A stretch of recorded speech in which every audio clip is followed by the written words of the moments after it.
All right, today we're diving into something pretty wild. We're looking at two incredible spiritual masters from India, Vallalar and Babaji, and they weren't just talking about enlightenment, they were talking about the ultimate human upgrade. A vision so out there, it completely redefines what it means to be alive. So let's just get right to the heart of it with the big question, the one that connects both of them. Is it actually possible for a human to become immortal? I mean, to literally conquer death. It sounds like a movie plot, right?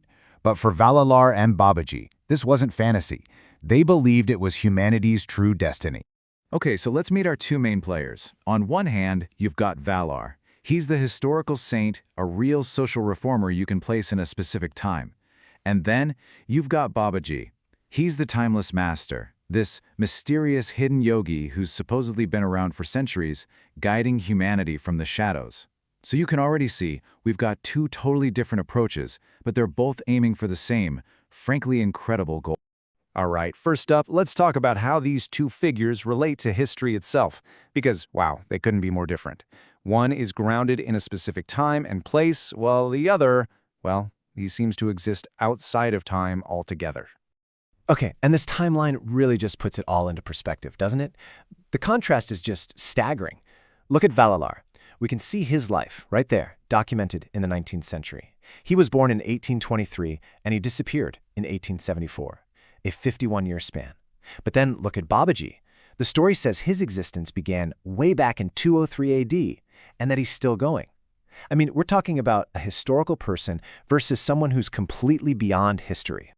So here's the bottom line. Vallalar was a person, a radical, socially engaged reformer with a historical record. You can look him up.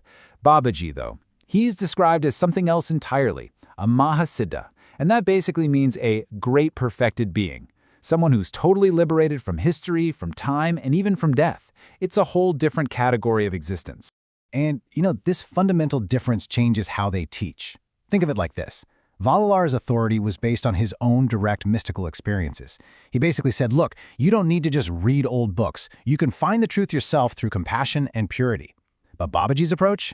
That's more like being initiated into a secret science. The wisdom is passed down through a very specific set of techniques, Kriya Yoga. With him, you have to do it first. You have to experience it before the words can even begin to make sense. Okay, let's dig into Vallalar's path a bit more. Because if you had to boil down his entire philosophy to one core idea, it would be this: a radical, absolutely all-encompassing compassion. And that core idea has a name: Jiva Karnyam. And we're not just talking about being a nice person here. This is a profound philosophical principle. It means absolute, unconditional compassion for every single living thing. No ifs, ands, or buts. And for Vallalar, this wasn't just a moral teaching. He believed it was the actual key to unlocking everything, even the transformation of the physical body. And believe me, he was not subtle about it. Just look at this quote. Any religion lacking compassion is false. Boom, that's it. For him, that was the ultimate test. It didn't matter what rituals you did or what doctrines you believed in. If there wasn't genuine compassion at the core, it was all meaningless. And this wasn't just some abstract idea for him. His philosophy demanded action. He went after the caste system, he called out empty temple rituals, he condemned any kind of cruelty to animals, and most famously, he started the Satya Dharma Salai. It's a free feeding center for everyone. And get this, it's been running, feeding people 24/7 for more than 150 years. That's incredible.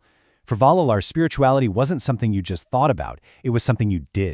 Okay, so now let's flip the coin and look at Babaji. His path is almost the exact opposite. It's not about changing society from the outside. It's all about transforming the individual from the inside using a very specific kind of spiritual science. And that science is called Kriya Yoga. This is a super refined discipline that works directly with your breath and your nervous system. Now, this isn't your average meditation for relaxation. The goal here is way bigger. It's to literally speed up your own spiritual evolution using a precise internal technique. And the ultimate goal? To gain complete mastery over the body's own cycles of life and death. And you can see here his path is really structured. It's a clear, step-by-step process. First, you have to build a foundation of moral discipline. This is the classic stuff from yoga, the yamas and niyamas, things like nonviolence, truthfulness. That's step one. Then, step 2, you practice the actual Kriya technique to directly change your consciousness. And only after that do you get to step 3, real spiritual realization. So for Babaji, being a good person is absolutely essential, but it's the launch pad, not the rocket ship itself. So you see the major difference, right?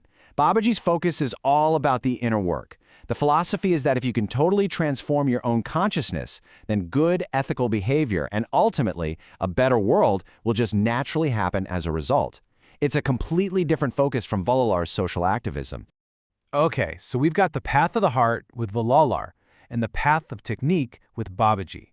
And on the surface, they seem like total opposites. But what if they're not? What if they're actually two halves of the same whole? Two crucial pieces of a much bigger picture for where humanity is headed. And this is where we come back to that really mind-blowing idea of a deathless body. Vallalar's ultimate vision was something called the Sutta Deham. This is the idea that the physical body literally transfigures. It turns into a deathless body made of pure divine light. Babaji's path leads to something called Kaya Siddhi. This is more about perfecting the physical body you have, using yogic science to maintain it in a state of eternal youth. So you have one that's a total transformation and another that's a perfected continuation. It's fascinating. This table is great because it just lays it all out so clearly. With Valar, you've got the method of compassion. The focus is on external action, and it's open to everyone. With Babaji, the method is a disciplined science. The focus is internal transformation, and it's passed down through initiation. And their end goals, while similar, are described differently. Valar aimed for union with the Supreme Grace Light, or Arut Pramjoti, while Babaji's goal is identity with the Absolute Consciousness, or Brahman. So, this brings us to the main point, the central idea here. These two paths are not contradictory. They're not fighting each other. Instead, you can think of them as two perfect, complementary archetypes for spiritual growth. You've got the way of the heart and the way of the mind, the path of outward action and the path of inward discipline. And when you put them together, their combined message is incredibly powerful, especially for today. What they're really suggesting is that humanity's future isn't about choosing one or the other. It's about integrating both. It's about weaving together our ethics and social action with deep inner transformation, all leading to this radical idea of becoming divine while still in a body. So that leaves us with a pretty big question to think about, doesn't it? As we try to build a better world, and maybe just build a better version of ourselves, which one do you think we need more of right now? Is it the outward path of compassion for all? Or is it the inward path of disciplined self-mastery? Or maybe the real secret is figuring out how on earth we can do both at the same time.